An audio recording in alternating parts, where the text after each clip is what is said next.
नाखून का टूटना, नाखून का सड़ना, नाखून का अपने आप टूट के गिर जाना, नाखून में फंगस लग जाना, गड्ढे बन जाना, ये पिक्चर को आप लोग देख लीजिएगा। क्या कोई बड़ी बीमारी का संकेत है? तो अगर आप ये समझ रहे हैं कि नहीं तो आप गलत हैं। केवल नाखून में फंगस की वजह से ही यह समस्या नहीं होती है, केवल नेल फंगल जो है ही नहीं होता है, इसके साथ बैक्टीरियल इन्फेक्शन भी होता है। यही आज हम लोग वीडियो में चर्चा करेंगे। मैं डॉक्टर आशुतोष रंजन, अपने channel doctor Ashutosh Ranjan medical class में आप लोगों का स्वागत करता हूं। इस वीडियो में हम लोग इसके ट्रीटमेंट को भी जानेंगे, क्यों होता है, क्या परेशानियां होती हैं, होने के बाद क्या कोई बड़ी बीमारी हो सकती है, ठीक हो सकती है तो कौन सी बीमारी हो सकती है, क्या सिम्टम है उसका, कैसे आपको पता चलेगा कि ये नेल फंगस नहीं है, कोई बड़ी बीमारी, ठीक, इसको भी हम लोग इस वीडियो में चर्चा करेंगे। Coming to the point, point क्या है? Nail fungus. देखिए बहुत लोग गलती कर देते हैं और इसको ट्रीटमेंट करने में लोगों को यही समझ में आता है कि केवल फंगल इन्फेक्शन ही इसमें है, जबकि ऐसा नहीं है। केवल फंगल इन्फेक्शन ही नहीं है, इसमें बैक्टीरियल ग्रोथ भी होता है, अभी ये वायरल भी होता है। ठीक, किस कंडीशन में होता है? कमिंग टू द पॉइंट, सबसे पहले जानते हैं कि किसको किसको होता है। ठीक है, जो डायबिटीज के मरीज हैं, जो डायबिटीज के मरीज हैं उनको बहुत जल्दी ये समस्या होती है। जो हाइपर सेंसिटिव जिनका स्किन होता है उनके साथ भी समस्या बहुत जल्दी होती है। ठीक है, ऊपर से जो पानी में काम करते हैं, हमेशा ज्यादा हाथ उनका पानी में ही रहता है, उनके साथ भी ये समस्या होती है। ठीक, इम्यूनिटी लो है, हमेशा इम्यूनिटी उनका लो है, कोई लंबी बीमारी से सफर कर रहे हैं जिसके चलते इम्यूनिटी उनका लो हो गया है, उनको भी ये समस्या होती है। ठीक है, और फंगस तो आम चीज है, फंगस तो होता ही होता है, तो नॉर्मल चीज है, ये फंगस होता ही होता है। ठीक, कुछ कारण और भी हैं, जैसे कि कोई पेशेंट है जिसको विटामिन D3 की कमी है, ठीक है, कैल्शियम की कमी है, उसको भी ये समस्या होती है। सबसे बड़ा कारण क्या है? अगर पुरुषों में होता है, ठीक, तो कभी पेंट वेंट करने वाले लोग होते हैं, जैसे पेंटिंग का काम करते हैं, ठीक, तो उनके जो है पेंट में केमिकल होता है।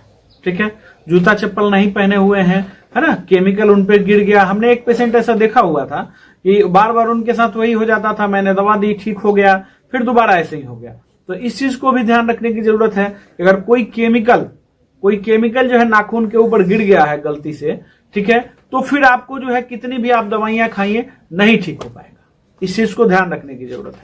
आप बराबर शूज पहनते हैं, ठीक है, शूज पहनते हैं, उसमें जो है सॉक्स तो होता ही होता है, जुराब होता ही होता है, तो बराबर जो है आप पहनेंगे, उसमें हवा नहीं लगेगा, तो क्या होगा? वहां पर फंगस इकट्ठा हो जाएगा, वहां पसीना इकट्ठा होगा, जब पसीना होगा तो वहां फंगस होगा ही होगा। ये एकदम कॉमन चीज है। ठीक, महिलाओं में क्या है, लेडीजों में सबसे ज्यादा क्या है कि सबसे बड़ी जो है परेशानी उनके साथ क्या है, जो नेल पेंट लगाती हैं वो भी कभी कभी जो है हानिकारक होते हैं, कोई अच्छे ब्रांड का नहीं होता है, या मान लीजिए कुछ है, कोई ऐसी केमिकल उसमें मिला दी गई, बता के थोड़ा मिलाते हैं, लोग ये सोच लेता है ये खाने वाली चीज थोड़ा है कि इतना टेंशन लेना है, इसको लगा लेना है।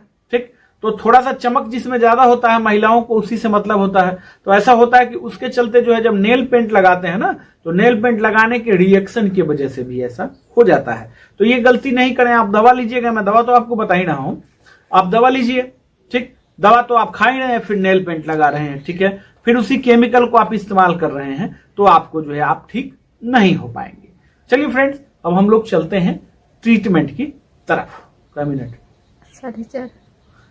ट्रीटमेंट क्या है? देखिए, इसका सबसे पहले हमने जो है अपना बेस्ट ट्रीटमेंट आपको मैं बताऊंगा। ठीक, इसमें एंटी फंगल दवाइयां जो है लगातार तो नहीं खा सकते हैं आप। ठीक है, एंटी फंगल दवाइयां जो है 15 दिन, 20 दिन, 45 दिन, किसी किसी का डोज जो है 60 डेज तक होता है। ठीक है, उससे ज्यादा अगर आप एंटी फंगल दवा खाते हैं, ठीक, किसी किसी डिजीज में, है ना, तो फिर क्या होता है कि 3 महीने तक आप इलाज चला सकते हैं। मैंने अपना जो है रिसर्च देखा हुआ है, बट कैसे, उसमें भी जो है कि लीवर की दवाइयां साथ में, है ना, लैक्टिक एसिड बेसिलस उसमें साथ में डाला हुआ होता है ना। मैं जो ट्रीटमेंट करता हूं उसमें LB मैं लगा ही देता हूं, क्योंकि लीवर पे नुकसान नहीं करें। ठीक, एंटी फंगल मेडिसिन का काफी नुकसान है, तो इसलिए जो है कि लंबे समय तक एंटी फंगल खाना नहीं है। मैं अपना रिसर्च फॉर्मूला आपको बताऊंगा, उस फॉर्मूला को लगाना है, जहां पे भी हुआ है, ठीक है, वहां पर मेरे फॉर्मूला का इस्तेमाल आपको करना है। सबसे पहले क्या करना है कि आप बीटाडीन ले लीजिए, ठीक है। बीटाडीन समझ ही रहे हैं आप, है ना, ये इमेज देख लीजिएगा।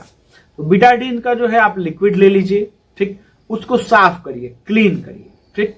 क्लीन करने के बाद अगर आप पानी वाला काम करते हैं, ये मैंने बताया हुआ था, ज्यादा महिलाओं में ये समस्या होती है और महिलाएं ज्यादा जो है कि पानी वाला काम करती हैं तो उससे जो है कि नाखून सड़ जाते हैं उनके, तो उस चीज को भी समझाना जरूरी है।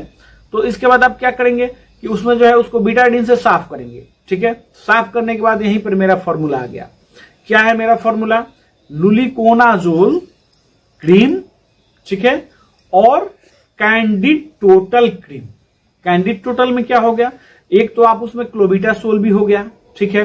दूसरा जो है आपको एंटी फंगल उसमें माइकोनाजोल है, ठीक, और नियोमाइसिन भी है, तो एक एंटीबायोटिक भी हो गया, ठीक है, एक एंटी फंगल भी हो गया, एक छोटी सी एस्ट्रॉइड भी हो गई थोड़ी सी, है ना, और एक लुलिकोनाजोल स्ट्रॉन्ग जो है कि आपको ये एंटी फंगल हो गया, ठीक है। तो ये सब लेना क्यों जरूरी है? क्योंकि एंटी फंगल मेडिसिन आप लंबे समय तक नहीं खा सकते हैं, तो इसको जहां पर भी है वहीं पर भर देना है, ठीक है। वहीं पर लगा करके सुबह शाम 2 बार जरूर ही लगाना है, साफ सफाई रखना है, ठीक। किसी पेशेंट को कहिएगा कि 9 महीने आपको एंटी फंगल खाना है तो खाएगा? नहीं खाएगा। अगर पेशेंट खा भी लेता है गलती से तो उसका लीवर किडनी सब खराब हो जाएगा, ठीक। तो इसलिए जो है कि एंटी फंगल ओरली नहीं देना है, आपको ओरली कम देना है, ठीक।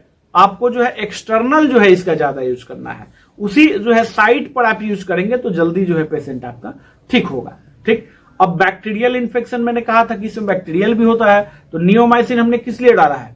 इसीलिए डाला हुआ है, ठीक है। अब कोई इसमें एक एंटीबायोटिक भी चलानी होगी, डॉक्स्ट एसेल, ठीक है, डॉक्सीसाइक्लिन और लैक्टिक एसिड का कॉम्बिनेशन होता है, ये आप देख लीजिएगा। इसको ओडी डोज में रखेंगे, ठीक है। ओडी डोज एक टैबलेट जो है 30 डेज के लिए आपको लेना है। 400 mg जोकोन 400 mg जो है वीकली पेशेंट को देते रहिए, 7 दिन में एक बार देते रहिए, ठीक है। अब पेशेंट को ज्यादा परेशानी है, तभी तुरंत ज्यादा परेशानी है, तुरंत रिलीफ चाहिए, तो थोड़े दिन आपको जो है इट्राकोनाजोल आईटी मैक एसबी जरूर ही चलाना होगा। 130 mg में एसबी आप जरूर चलाएं। थोड़े दिन के लिए आपको चलाना है, लगभग 28 दिन, ठीक है। 28 दिन तक आप चला सकते हैं, कोई साइड इफेक्ट इसका नहीं होगा। पेशेंट को जो है अगर लंबा चलाना है तो इसके साथ क्या करना है कि एलबी का टैबलेट जो है आप साथ में जरूर ही चलाएं, या लीवर की दवाइयां उसमें साथ में पेशेंट को जरूर देना चाहिए। उसके बाद आप 1 महीने बाद एंटी फंगल बंद कर दीजिए। एक महीने से ज्यादा एंटी फंगल नहीं दीजिए इसमें, क्योंकि इस बीमारी में जो है टाइम लगता है। इस बीमारी में कम से कम समझ लीजिए कि 8 से 9 महीना जरूर लगेगा पूरी तरह ठीक होते होते। किसी पेशेंट का 3 महीने में ठीक हो जाता है। क्यों हो जाता है? क्योंकि उसका इम्यूनिटी अच्छा होता है, ठीक है। उसका इम्यूनिटी अच्छा तो जल्दी ठीक हो गया। अब इम्यूनिटी बढ़ाने के लिए उसमें साथ में आपको क्या देना चाहिए, ठीक। तो इम्यूनिटी बढ़ाने के लिए आपको जो है विटामिन सी, ठीक है, विटामिन सी की टैबलेट जो है पेशेंट को डेली एक 500 mg में, सिलीन 500 mg में, बीडी भी दे सकते हैं। 2 बार उनको सुबह शाम आपको देने की जरूरत है। वैसे इचिंग नहीं होती है इसमें। अगर इचिंग सी आपको महसूस हो रही है तो आप क्या करें, इसमें बिलास 20 mg का जो है टैबलेट आप इसमें इस्तेमाल जरूर करें। बिलास्टिन एम नाम से जो है टैबलेट आपको मार्केट में मिल जाएगा, ये इमेज देख लीजिएगा। इसका डोज ओडी रहेगा। इसको थोड़ा सा आगे भी जहां भी जरूरत हो उसको चला सकते हैं, इचिंग हो रहा है तब। इस क्रीम को कितने दिन का डोज है? ये लंबे समय तक चलता है। किसी को 6 महीने चलाना पड़ता है, किसी को 9 महीने चलाना पड़ता है, ठीक है। और कारण अगर आप समझ गए इसमें, जैसे मान के चलिए पेशेंट का कारण समझ गए तो जल्दी ठीक हो जाता है पेशेंट। चलिए फ्रेंड्स, मैंने एक पीडीएफ बुक और वीडियो लेक्चर का एक कोर्स लॉन्च किया हुआ है। उसमें हमने क्या लिखा है? बीमारी और बीमारी के ट्रीटमेंट, सिम्टम, ठीक है, तीनों चीजों को लिखा हुआ है। पहले सिम्टम लिखा हुआ है, ये सिम्टम आ रहा है तो ये बीमारी हो सकती है, आपको क्या टेस्ट करवाना है इसके बाद ये भी हमने लिखा हुआ है उसमें, ठीक। उसके बाद अगर टेस्ट में कुछ गड़बड़ी आ रही है, नॉर्मल आ रहा है, तब क्या आपको दवा देनी है, ये भी अपने फॉर्मूले में मैंने लिखा हुआ है। और एकदम रिसर्च फॉर्मूला लिखा हुआ है ना। 100 में 99% पेशेंट मेरे फॉर्मूले से जरूर ही ठीक होते हैं। जनरल प्रैक्टिस की टोटल जो है टॉपिक उसमें हमने कवर किया हुआ है। अगर आप ट्रीटमेंट लेना चाहते हैं तो ट्रीटमेंट लिख के मैसेज करेंगे। पीडीएफ बुक और कोर्स लेना चाहते हैं तो आप बुक या कोर्स लिख के मैसेज करेंगे। केवल मैसेज करेंगे फ्रेंड्स, कॉल नहीं करना है। ये व्हाट्सएप नंबर केवल मैसेज करने के लिए दिया गया है, व्हाट्सएप पे ही मैसेज आप लोग करें। वीडियो अच्छा लगे लाइक करना है, शेयर करना है। इससे भी बेहतर हेल्थ टॉपिक्स मेरे चैनल पर डले हुए हैं, उनको भी देखिए। और काफी दिन से कमेंट आ रहा था नेल फंगस के लिए, तो मैंने ट्रीटमेंट बता दिया, इतना बेहतर। आप लोगों को लाइक जरूर ही करना चाहिए। अगर आपने व्हाट्सएप पे मैसेज किया हुआ है तो घबराएंगे नहीं। 24 आवर्स से 48 आवर्स तक जो है मैसेज के रिप्लाई में लग सकता है। इसमें घबराना नहीं है, मैसेज काफी आते हैं तो थोड़ा सा रिप्लाई में टाइम लग सकता है। धन्यवाद।